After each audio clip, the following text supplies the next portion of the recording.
Okay, so there are many talks about GetX, and there are people they might not favor GetX, but I think after using GetX and RiverPod, GetX is really powerful. It's really powerful what it does, and it does it beautifully. So here, look at this, my card actually.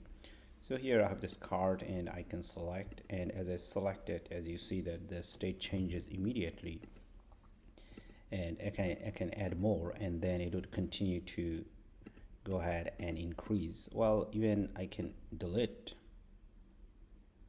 and then it would auto refresh over here. Of course the mechanism is written by me over here, but with GetX this thing actually becomes beautiful. Okay, very reactive at all the time.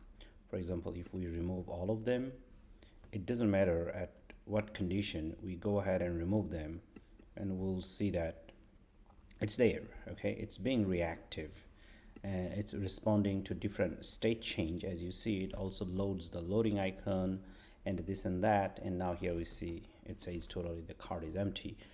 It is possible to achieve the same using block or riverpod, but you have to work more on that, and which could be time consuming and painful a lot of time.